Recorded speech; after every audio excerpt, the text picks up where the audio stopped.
Hi, my name is James Sizemore, and this is the shift knob for my car.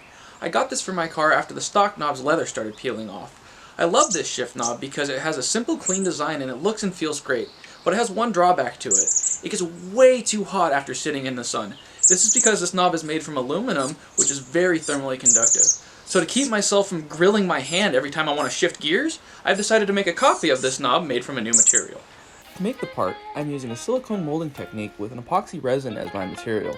This will allow for a near perfect copy of the original knob, minus the overheating problem. For both the silicone and the resin, I'm using 2-part 1:1 ratio kits. I'll also be using resin dyes for a color pop, some clear cups, an X-Acto knife, stirring sticks, glue, a 10 by 1.25mm bolt, Teflon tape, and some protective gloves during this process.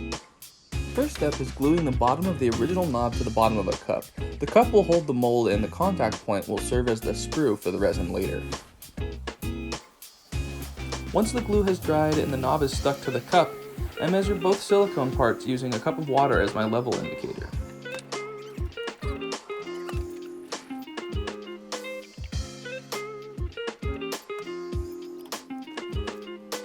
Then I pour one part into the other and mix thoroughly for at least 5 minutes.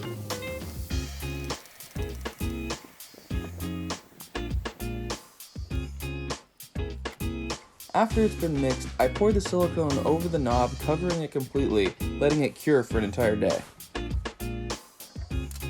Once the silicone is cured, I cut it out of the cup using an X-Acto knife.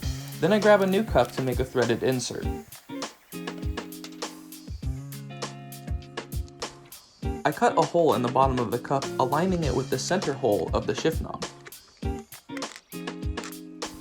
Then I wrap a bolt in Teflon tape and cut out the bottom of that cup to create the threaded insert. Next, I remove the original shift knob from the mold by cutting it open with an X-Acto knife using a zigzag pattern. Then I use some packing tape to close the mold back up again. With the insert and the mold ready, I begin preparing the resin. I measure 3 ounces of resin and 3 ounces of hardener and mix them thoroughly together for 5 minutes.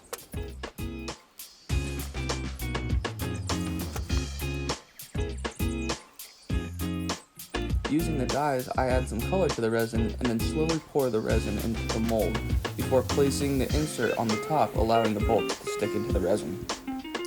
After another day of curing, the resin can be removed from the mold. I remove the part from the mold and the bolt from the part to reveal the finished product. What's left is a near perfect copy of the original that won't overheat and fits perfectly. Thanks for watching.